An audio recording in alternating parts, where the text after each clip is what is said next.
Assalamualaikum warahmatullahi wabarakatuh.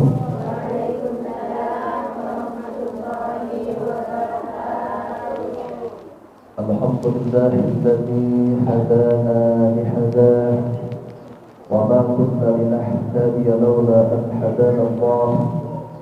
Asyhadu an la ilaha illallah wahdahu la syarika lah wa asyhadu anna Muhammadan 'abduhu wa rasuluh.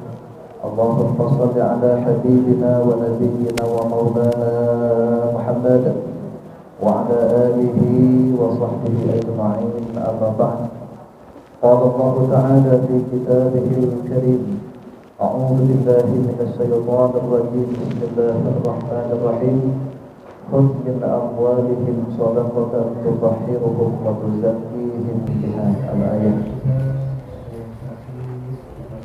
Wa qala an-nabiy sallallahu alaihi wasallam, ma naqasa malun bi shadaqatin. Ma'asyiral muslimin, hadirin hadirat yang berbahagia. Alhamdulillah pada sore hari ini kita semuanya masih bisa hadir dalam rangka pengajian rutinitas Majelis Ta'lim Nurul Qamar. Mudah-mudahan kita semuanya senantiasa istiqomah. Mudah-mudahan kita semuanya masih cinta kepada ilmu pengetahuan, haus akan ilmu agama. Mudah-mudahan kita semuanya mendapatkan hidayah, mendapatkan rahmatnya Allah Subhanahu wa ta'ala. Amin. Allahumma amin. Pada saat ini saudara-saudara kita ada yang sakit, kita doakan mudah-mudahan cepat disembuhkan oleh Allah. Dan kita yang hadir mudah-mudahan tetap sehat selalu. Karena bulan ini kita sudah memasuki bulan Sya'ban, kemudian kita akan memasuki bulan Ramadan. Jadi sayang sekali kalau kita memasuki bulan Ramadan nanti kemudian dalam keadaan sakit, dikarenakan kita kurang menjaga kesehatan badan kita, entah dari makanan, olahraga ataupun pikiran. Mudah-mudahan pula kita masuk dalam kategori hadis Rasulullah sallallahu alaihi wasallam. Apa kata Rasulullah sallallahu alaihi wasallam, man salaka tariqan yaltamisu fihi 'ilman sahhalallahu lahu tariqan ilal jannah.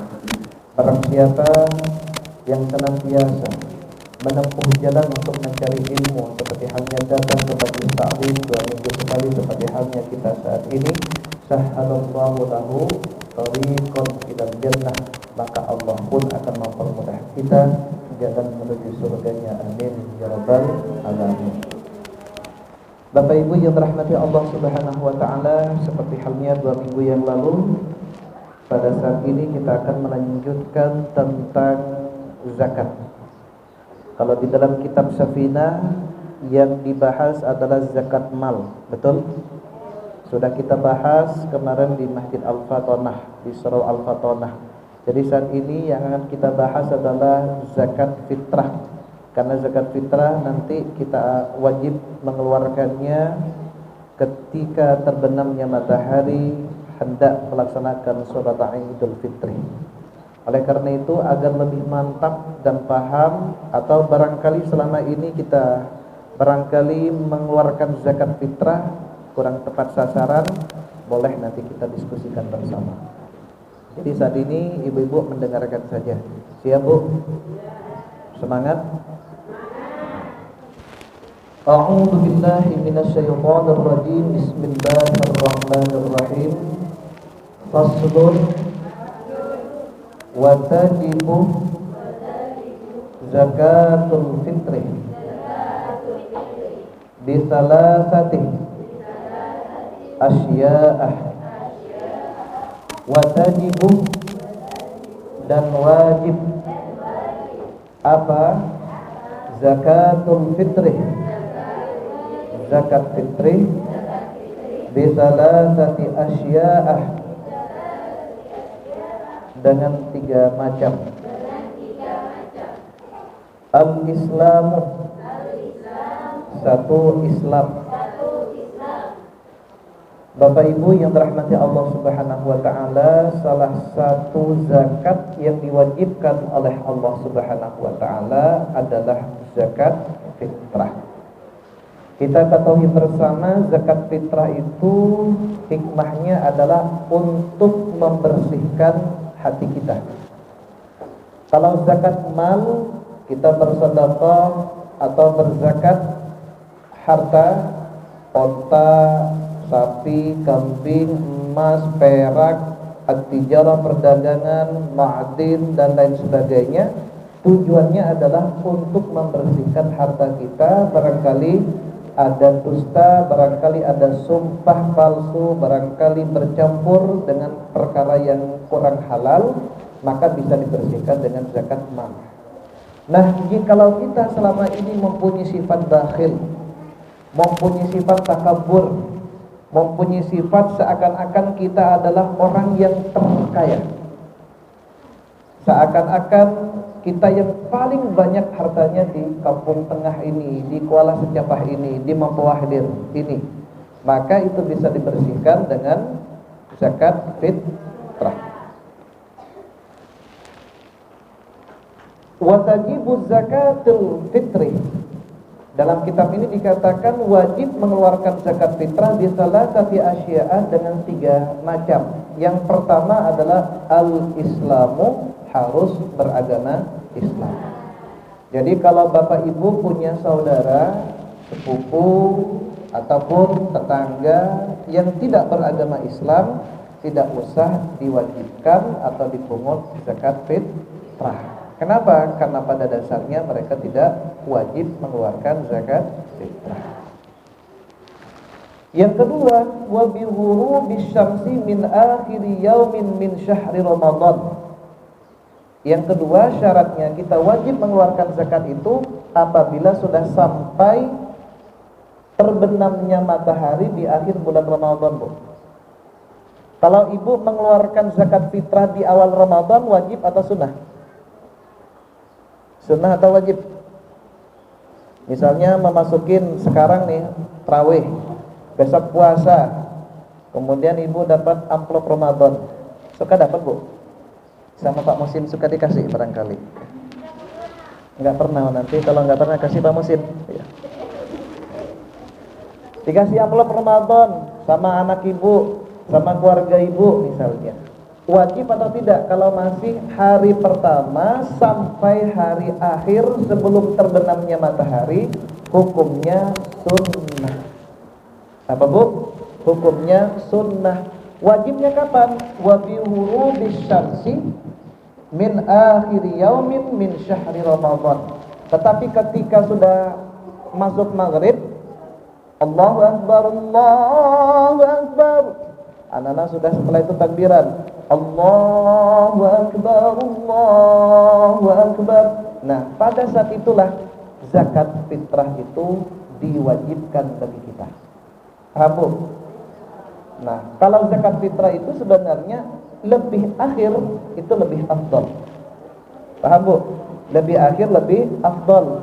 Cuman kalau di surau-surau, di pesantren-pesantren, di masjid-masjid, karena terbentuk panitia, kemudian ingin dibagikan kepada asnaf yang 8 itu, biasanya lebih diawalkan. Nah, itu tidak menjadi permasalahan karena mengeluarkannya kita masih sunnah. Tetapi kalau sudah terbenam matahari, memasukin malam Idul Fitri, hukumnya wajib. Kalau misalnya mau dikasihkan besoknya setelah melaksanakan sholat subuh, itu lebih utama lagi. Biasanya kan malam Idul Fitri kita cari orang miskin, orang fakir, betul-betul. Kadang-kadang cari ustadznya kalau di sini siapa? Pak Musin, dikasih zakat misalnya gitu. Itu utama. Atau misalnya setelah sholat subuh, itu lebih utama lagi. Tetapi kalau setelah sholat Idul Fitri, itu namanya bukan zakat fitrah, namanya sedekah biasa. Paham, Bu? Yang ketiga adalah wa wujudul fadli an qutihi wa quti iyalihi fi dzalikal yaum. Zakat fitrah itu diwajibkan kepada bapak, kepada ibu-ibu, jikalau itu ibu mempunyai wujudul fadli, kelebihan harta. Fi dzalikal yaum, pada hari itu. Jadi pada malam Idul Fitri pada hari raya Idul Fitri ibu mempunyai kelebihan harta untuk dimakan sendiri dan keluarganya, itu baru wajib. Tetapi kalau ibu misalnya masuk dalam kategori fakir, dalam kategori miskin, apakah wajib mengeluarkan zakatnya, Bu? Kemudian ngutang kepada tetangga, wajib atau tidak? Enggak wajib. Kalau kita masuk kategori miskin, kategori fakir, ataupun yang banyak hutangnya belum terbayar, mau makan hari raya Idul Fitri pun masih memikirkan besok mau makan apa, maka tidak wajib mengeluarkan zakat fitrah. Paham? Wa yuzakki an nafsihi wa amman talzamuhu nafaqatuhu minal muslimina. Wajib kita itu mengeluarkan zakat fitrah apabila beragama Islam, sudah terbenamnya matahari di akhir bulan Ramadan, kemudian mempunyai kelebihan, maka wajib kita memberikan zakat fitrah untuk diri kita, wa amman talzamuhu nafaqatuhu minal muslimin, dan wajib mengeluarkan zakat fitrah atas orang-orang yang dalam tanggungan kita. Jadi kalau seorang suami tanggungannya adalah istri dikeluarkan zakatnya. Tanggungannya adalah anak, berarti anak dikeluarkan zakatnya. Kalau janda, berarti anaknya yang wajib dinafkahin, berarti wajib dikeluarkan zakatnya. Tubuh. Ya. Siapa? Apa katanya? Tidak punya anak. Nah, kalau ternyata jandanya janda kembang, ya, ada janda kembang di sini. Kalau ada, saya mau daftar mumpung nggak ada istri saya nih. Ya. Berapa banyaknya, Bu? Ya, kalau misalnya janda kembang, tetapi dia mempunyai tanggungan ibunya sudah sepuh, maka wajib dikeluarkan zakatnya oleh anaknya. Tetapi kalau nggak punya tanggungan, cukup hanya untuk dirinya sendiri. Berapa banyak? So'an min quti baladihi. Satu sok dari makanan pokok negara tersebut. Kalau kita makanan pokoknya apa, Bu? Beras atau padi, betul nggak? Kalau orang luar negeri, di sana gandum, ya. Gandum makanan pokoknya, karena setiap hari kan roti, betul tidak? Kalau kita beras, jadi negara tersebut makanan pokoknya apa? Ya kalau makanan pokoknya emas, ya emas dikeluarkannya. Tapi kan nggak ada ya. Contoh saja. Ya. Nah, di dalam hadis Rasulullah SAW itu, Bu, satu sok, bahasanya kan satu sok itu berapa liter? Ada yang mengatakan 2,5 kilo. Berarti berapa? Berapa? 2,5 kilo. Ada juga yang mengatakan 2,75 kilo. Tetapi kalau di Indonesia, di kita kebanyakan ngambil yang 2,5 kilo. Yang sering dimakan oleh ibu sehari-hari. Kalau ibu berasnya pakai beras apa, Bu? Yang harga berapa? 13.000. Ya berarti mengeluarkan zakatnya yang harga 13.000, jangan yang 10.000. Ini makanannya yang sehari-harinya 15.000, ngambil yang 10.000 gitu ya. Seyogyanya pakai yang dipakai sehari-hari. Ma'asyiral muslimin, bapak-bapak, ibu-ibu yang dirahmati Allah Subhanahu wa taala, pertanyaan berikutnya adalah kepada siapa zakat fitrah itu diberikan? Wa tudfa'u zakatu ilal asnafit tsamaniyati. Zakat fitrah itu diberikan kepada golongan yang 8 seperti halnya Quran surah At-Taubah ayat 60. Hafal, Bu? At-Taubah ayat 60. Innamas shadaqatu lil fuqara'i wal masakin. Sesungguhnya zakat fitrah ataupun zakat mal itu diberikan yang pertama kepada orang miskin.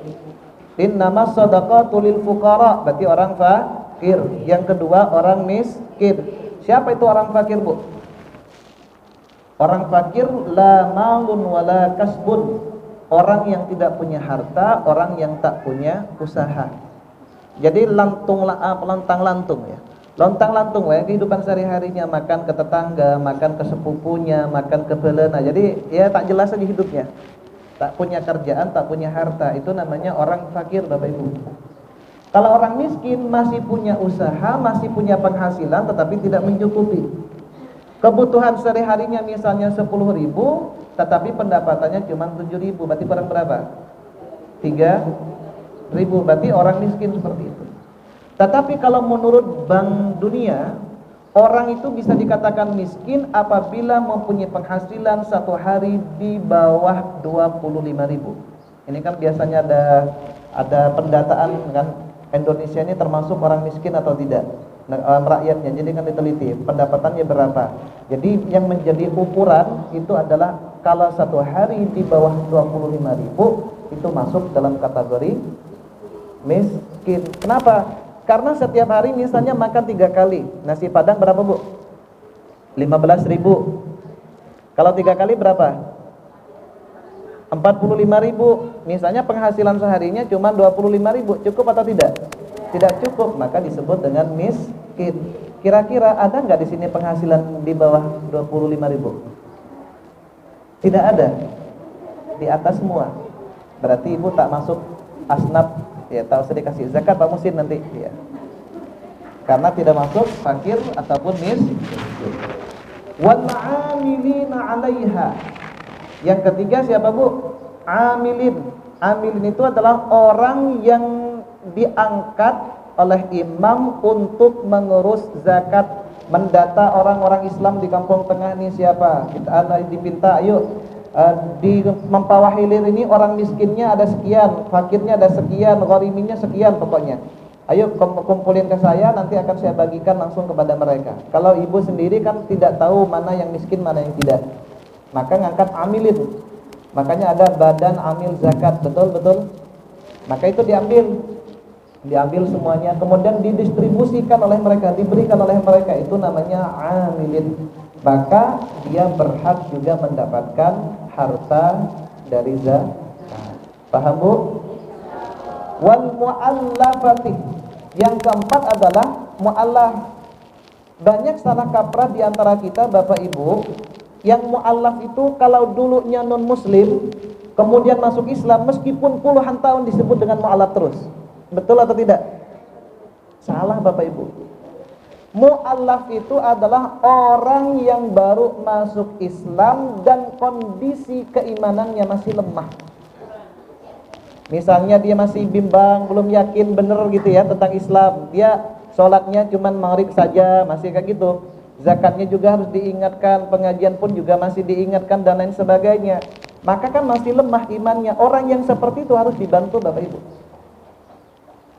Kalau mereka baru masuk Islam, untuk makan sehari-hari saja tak cukup, kemudian tidak dibantu dari harta zakat, takut kemungkinan mereka itu kembali kepada agama mereka. Betul tidak? Apalagi kalau kristenisasi itu sasarannya adalah orang-orang yang tidak mampu. Misalnya kalau ada kristenisasi di Kampung Tengah, Kuala Secapa dan sekitarnya, itu didata siapa orang miskinnya. Kemudian didatangin oleh mereka dengan membawa beras, ya, membawa telur, ikan dan sebagainya, kemudian amplop. Bapak, Ibu, saya dari gereja bla bla bla. Ini silakan diambil. Kalau misalnya Bapak Ibu masih kurang, silakan datang lagi ke gereja nanti. Dikasih nomornya, dikasih alamatnya. Ya, nah kalau tak kuat imannya, maka kita kan bisa datang ke gereja, betul tidak? Apalagi kalau sudah 3 hari nggak makan. Kemudian saudara-saudara kita yang sama-sama muslim tidak memperhatikannya, maka itu membahayakan. Makanya mu'allaf itu berhak untuk mendapat harta zakat. Ingat, kalau mu'allafnya sudah hafal Al-Quran misalnya gitu ya, pengajiannya luar biasa, kuat imannya, bahkan yang Islam keturunan pun kalah gitu. Kalau kita kan Islam keturunan, betul tidak? Kalau ibunda ayahanda kita enggak muslim, enggak Islam, belum tentu kita beragama Islam, betul? Tapi insya Allah, alhamdulillah kita masih beragama Islam. Amin, alhamdulillah. Nah, makanya yang keempat tadi mu'allaf. Kemudian yang kelima apa, Bu? Gharimin, orang yang punya hutang. Ada yang punya hutang di sini? Ada yang punya cicilan motor? Enggak ada. Ada yang pernah pinjam dana kur? Enggak ada. Mana orangnya? Jadi kalau bapak-bapak, ibu-ibu punya hutang di sana berhak untuk mendapat harta zakat. Tetapi yang punya hutangnya di sana bukan punya hutang tetapi mampu dibayar tiap bulannya, adalah orang yang punya hutang yang sudah tidak mampu lagi untuk dibayar. Sama kolektor di telepon, Bu, waktunya untuk bayar. Kata orang bank, Bu, sudah waktunya bayar, sudah nunggak berapa hari, sudah 1 bulan, 2 bulan, 3 bulan nunggak terus, maka ia berhak untuk mendapatkan harta zakat dengan sebutan gharimin, orang-orang yang punya hutang. Itu, Bu. Tapi kalau gaji hutangnya cicilannya 1 bulan sekian tapi penghasilannya masih melebihi dari itu, tidak masuk kepada gharimin yang berhak menerima zakat. Lanjut, yang nomor 5, apa itu? Riqab. Riqab itu adalah budak. Kalau dulu ada budak, sekarang tidak ada ya. Kalau dulu masih ada budak, budak itu tidak bebas, Bu, tergantung dari tuannya. Kalau kata tuannya A, dia ikut A. Kalau kata tuannya B, dia ikut B.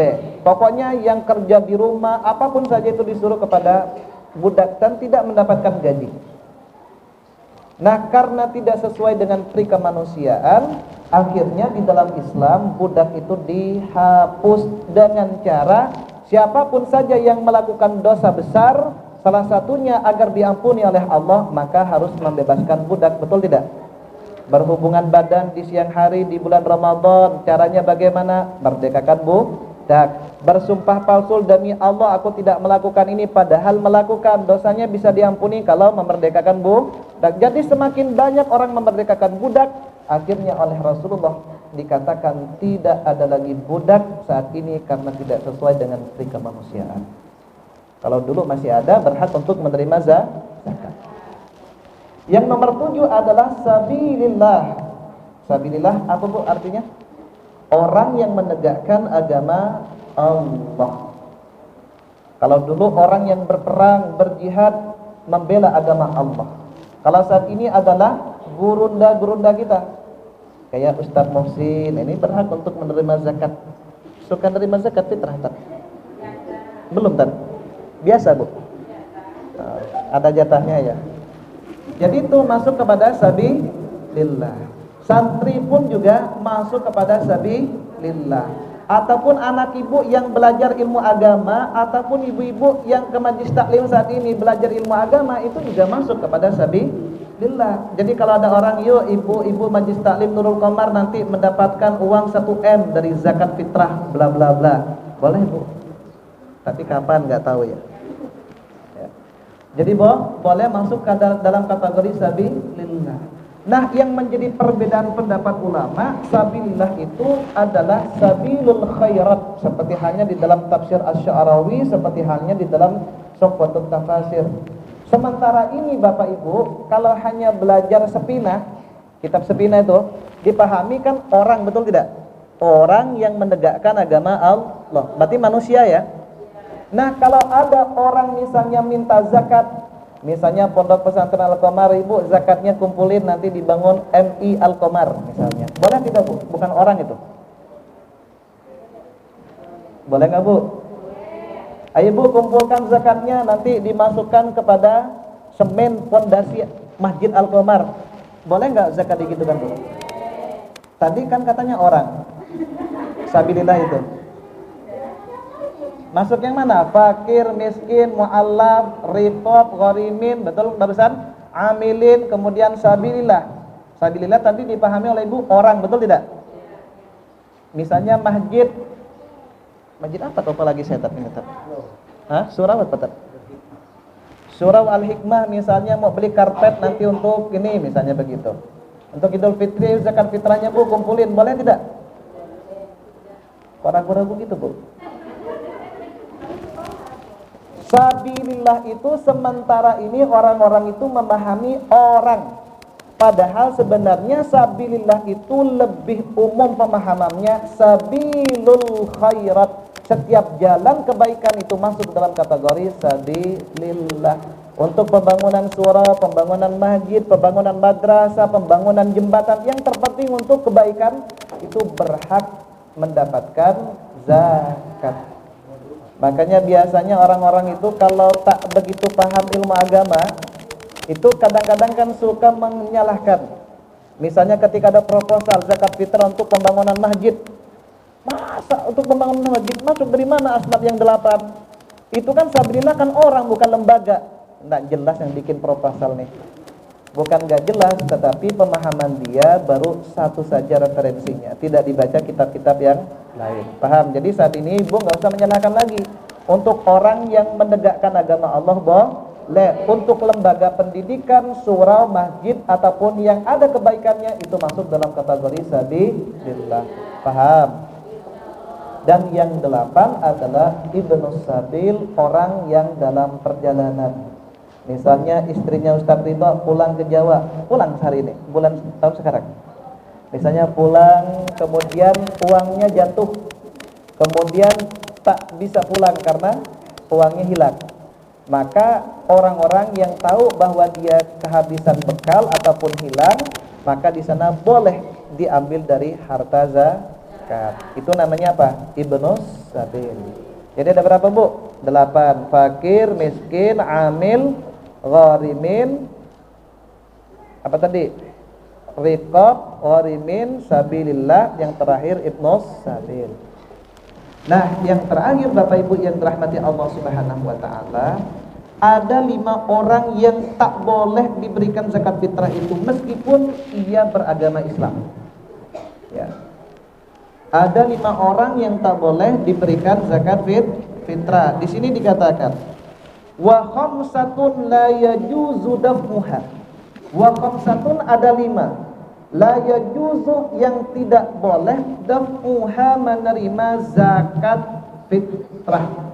Yang pertama adalah al-ghaniyyu, orang kaya. Jelas ya, orang kaya nggak boleh dikasih zakat fitrah. Kalau kurban boleh nggak? Orang kaya boleh ya.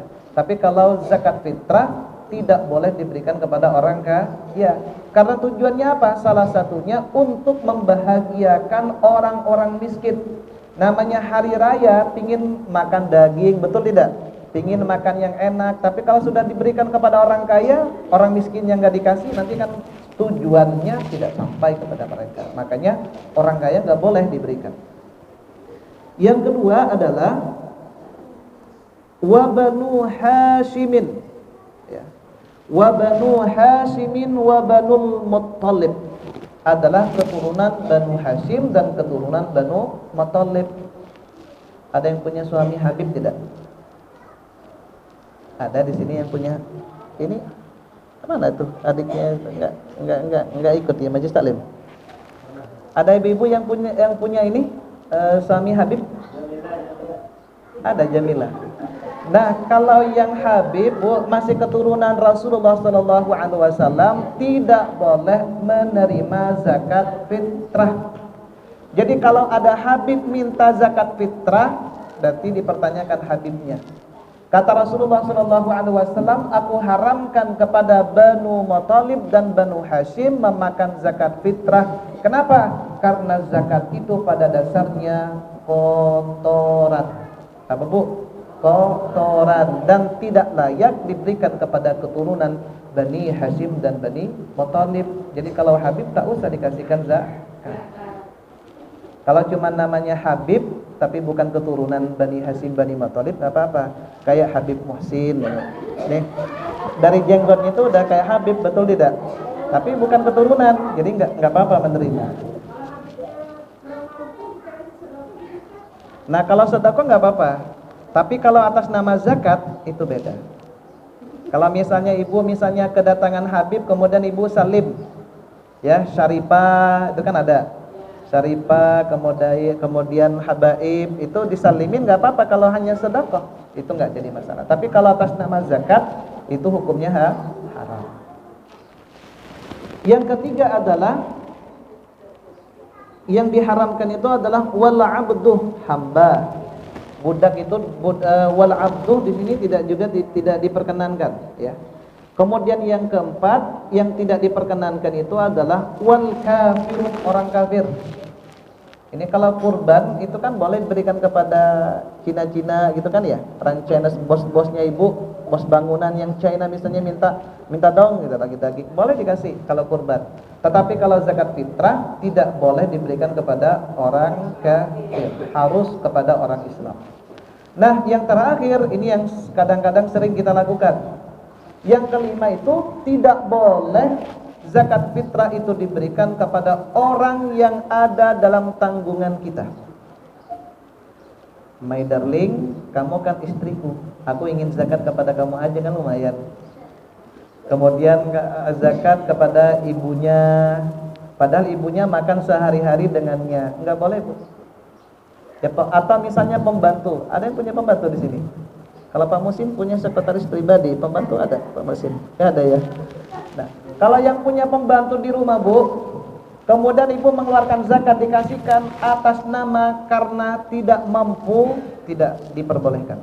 Di sini dikatakan kalau orang yang setiap harinya makan dengan kita, kemudian kita berikan zakat fitrah atas nama fuqara wal masakin, karena fakir ataupun miskin karena dia nggak punya, mau pulang kampung nanti lebaran, tak boleh diberikan kepadanya. Kecuali di atas namakannya di sini wa yajuzu daf'uha ilaihim bismi kaunihim aw gharimina matalan. Ya. Kalau misalnya di atas namakan selain fakir dan miskin boleh. Misalnya saya punya adik, ya, punya adik Ahmad misalnya. Setiap harinya aku nafkahin dia, pendidikannya juga saya bayarin dia. Kemudian saya kasih dia bukan karena fakir, bukan karena miskin, tetapi karena banyak hutang. Gharimin. Misalnya kayak Ustadz Inul nih, Ustadz Inul. Misalnya saya kasih uang berapa tuh? Kasih uang, ya, ini nanti banyak hutangnya dia. Banyak ke Pak Musin punya hutang 5 juta, punya hutang ke Henny 20 juta, saya kasih duitnya misalnya begitu. Itu boleh, nggak apa-apa. Kenapa? Karena di atas namakan gharimin, orang yang punya hutang. Yang tidak boleh tadi kepada apa? Fakir, miskin. Paham, Bu? Itu sekilas tentang zakat fitrah. Selanjutnya silakan ibu-ibu yang mau bertanya sekitar tentang zakat. Barangkali ada yang mau ditanyakan atau masalah-masalah yang lain dalam kehidupan sehari-hari.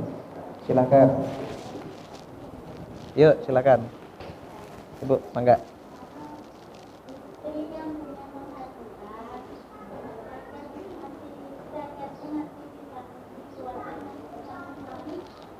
Ya. Kalau harta suami adalah milik bersama, Ibu ya. Kalau harta suami milik bersama, kalau harta istri milik pribadi. Tetapi enggak jadi masalah, lebih baik kalau kata istri aku ridhokan, uangku juga uang bersama. Itu lebih baik.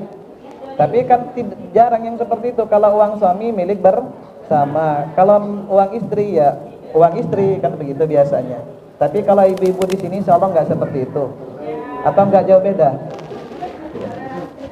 Nah, pertanyaannya bagaimana kalau seandainya istri itu punya penghasilan sendiri, apakah masih sama suami dikeluarkan zakatnya? Tetap. Kenapa? Karena suami itu mempunyai kewajiban menafkahi istri lahir dan batin. Jadi kalau punya duit, ya mau dipakai sendiri nggak apa-apa. Tapi kalau suaminya tak punya untuk zakat fitrah, beb, nggak punya untuk dizakatkan besok, nggak punya, aku di PHK, ya udah nih uang 10 juta saya kasihkan. Enggak jadi masalah, Bu. Jadi ibu ngasih kepada suami kan punya duit, akhirnya ibu dizakatkan oleh suami. Jadi seperti itu, paham? Atau ibu yang menzakatkan dengan izin kepada suami, beb, nggak usah zakat ya, sudah aku zakatkan semua kita serumah, nggak apa-apa. Ya kalau ibu mau gitu, alhamdulillah. Tetapi tetap kewajiban kepada suami karena suami adalah pemimpin dalam rumah tangga. Ada lagi? Masalah itu kayak habis tadi kan nggak bisa melihat. Sekarang kan ada syarifah yang menikah dengan orang yang bukan habib. Jadi keturunannya itu gimana? Kira-kira keturunan itu? Iya. Sebenarnya kalau berbicara keturunan itu dari keturunan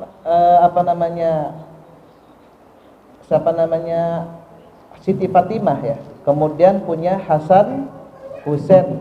Itu kan yang diperhitungkan sampai sekarang itu kan dari laki-laki kan. Padahal sebenarnya sudah terputus dengan Siti Fatimah sebenarnya. Artinya kalau ngitung laki-laki. Tetapi kemarin itu yang Habib Lutfi itu sempat panas kemarin tentang gelar Habib dan sebagainya. Sebenarnya dari keturunan istri pun juga kalau masih bersambung terus itu juga masih keturunan Rasulullah Shallallahu Alaihi Wasallam. Tetapi kalau yang diakui dunia mayoritas itu kan dihitungnya laki-laki. Kalau dihitung laki-laki sebenarnya Rasulullah pun juga sebenarnya terputus dengan Siti Fatimah karena keturunan laki-lakinya oleh Allah Subhanahu wa taala diambil semuanya. Kenapa diambil semuanya oleh Allah? Tidak ada yang hidup putranya Rasulullah sallallahu alaihi wasallam karena khawatir takut disembah keturunannya itu oleh umat Islam. Ini aja bukan keturunan, kalau dari Arab itu kan melihatnya kan laki-laki kan. Laki-laki semuanya gitu. Kalau keturunannya masih ada laki-lakinya itu takut disembah, akhirnya di usia muda pun belum punya keturunan diambil oleh Allah Subhanahu wa taala. Hanya dari Siti Fatimah, kemudian punya Hasan, punya Husain. Tetapi pada dasarnya itu masih keturunan Rasulullah sallallahu alaihi wasallam dari Bani Hashim dan Banu Muthalib. Makanya seyogyanya tetap tidak diperbolehkan menerima yang namanya zakat fitrah. Seperti itu, Bapak. Meskipun itu pro dan kontra. Ada sebagian pendapat itu mengatakan dihitungnya itu bukan dari Siti Fatimah, tetapi mulai dari Hasan dan Husain. Selama itu terus sambung laki-laki terus, itulah yang tidak boleh menerima zakat fitrah. Kalau yang perempuan itu boleh. Kenapa? Karena sudah terputus gitu. Padahal kalau berbicara terputus dari Siti Fatimah pun juga sudah terputus seperti itu. Paham ya? Ada lagi? Ibu-ibu ada? Hah? Mu'allaf baru masuk Islam tapi posisinya dia kaya. Apakah masih berhak jadi asnaf? Iya. Kalau di dalam Al-Mabsutat ya, kalau di dalam kitab-kitab yang diluaskan keterangannya itu bukan di kitab Fathul Qarib ataupun di dalam kitab Syafi'inah, tingkatan mu'allaf itu sebenarnya terbagi-bagi Bapak Ibu. Ada yang tadi yang tidak mampu kemudian masuk Islam dan tidak kuat imannya, maka dia berhak untuk mendapatkannya. Ada juga yang menjadi minoritas di luar negeri, kemudian ada mu'allaf di sana yang baru masuk Islam. Misalnya ada Pak Muhsin baru masuk Islam, ada beberapa umat Islam yang hidup di sana. Kemudian karena Pak Muhsin sudah berjanji masih baru masuk Islam, yang terpenting keamanan umat Islam yang jadi minoritas di sini itu engkau jaga, maka engkau berhak untuk menerima zakat. Itu tingkatan mu'allaf berikutnya. Tetapi kalau sudah Pak Muhsin sudah tidak punya kekuasaan untuk menjaga umat Islam di sana, maka Pak Muhsin sudah tidak mendapatkan harta zakat. Tetapi ada juga tadi itu melihat dari tingkatan keimanannya. Meskipun tadinya itu kaya, kalau tingkatan keimanannya itu tingkatan keimanannya itu masih lemah, masih berhak saja.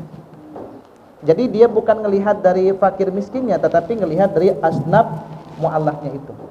Jadi kalau yang namanya harta itu kan sebenarnya tidak ada yang puas ya. Artinya meskipun kaya ya tetap kurang terus seperti itu. Jadi kalau orang yang baru masuk Islam mendapatkan itu, dia akan merasa bahagia. Oh ternyata dalam Islam itu sangat peduli kepada orang yang baru masuk Islam. Jadi tetap mereka menjaga keimanannya itu. Tetapi saya tegaskan lagi, untuk asnaf yang 8 ini ada prioritas. Ada prioritas. Prioritasnya apa? Sesuai dengan firman Allah tadi. Yang pertama apa tadi? Lil fuqara, orang fakir. Setelah orang fakir apa? Miskin. Setelah miskin apa tadi? Amilin. Setelah amilin apa tadi? Mu'allaf. Kan gitu ya. Dan seterusnya. Jadi mu'allaf ini tingkatan keberapa? Jadi kalau misalnya diberikan ke fakir miskin saja sudah habis misalnya, itu nggak jadi masalah. Ataupun dibagi-bagi, misalnya untuk miskin berapa orang, fakir berapa orang, amilin berapa orang. Yang terpenting untuk giliran fakir dan miskin itu harus lebih banyak daripada yang lainnya. Itu kalau berbicara tentang prioritas. Sama seperti halnya sedekah. Sedekah itu ada prioritas. Kalau sedekah diberikan kepada siapa, Bu? Ini kalau zakat kepada asnaf yang 8, betul nggak? Kalau sedekah sebenarnya berhak semuanya menerima sedekah, betul-betul. Tetapi prioritasnya apa? Di dalam Al-Qur'an apa? Yas'alunaka madza yunfikun. Mereka bertanya kepada Muhammad, aku punya uang banyak, kepada siapa yang lebih utama aku berikan infak, berikan sedekah? Qul, jawab Muhammad, ma anfaqtum min khairin falil walidain. Orang tua dulu. Setelah orang tua apa? Wal aqrabin, kerabat dekat. Wal aqrabina wal yatama, yang ketiga baru anak yatim. Yang keempat wal masakin, adalah orang-orang miskin. Itu kalau sedekah. Tapi kalau zakat tadi apa? Lil fuqara, miskin, amilin, mu'allaf, riqab, gharimin, sabilillah, ibnus sabil. Saya tegaskan lagi, untuk mu'allaf yang kaya tetapi baru masuk Islam, imannya masih lemah, itu juga masih berhak untuk mendapatkan zakat fitrah. Jadi dia melihatnya dari mu'allafnya itu. Sama seperti halnya, bagaimana kalau ada ustadz yang kaya? Pak Musid kan kaya nih, boleh nggak diberikan zakat fitrah? Boleh tidak? Tadi dalam satu sisi ada 5 yang tak boleh menerima zakat fitrah. Yang pertama apa tadi? Orang kaya. Tetapi dalam satu sisi, sabilillah, ustadz kiai itu kan masuk sabilillah, betul enggak? Tapi kiainya punya mobil, punya motor, ya. Berhak enggak menerima zakat? Masih berhak, Pak Musid. Padahal kaya. Melihatnya dari mana? Menegakkan agama Allah. Paham? Insya Allah. Ada lagi?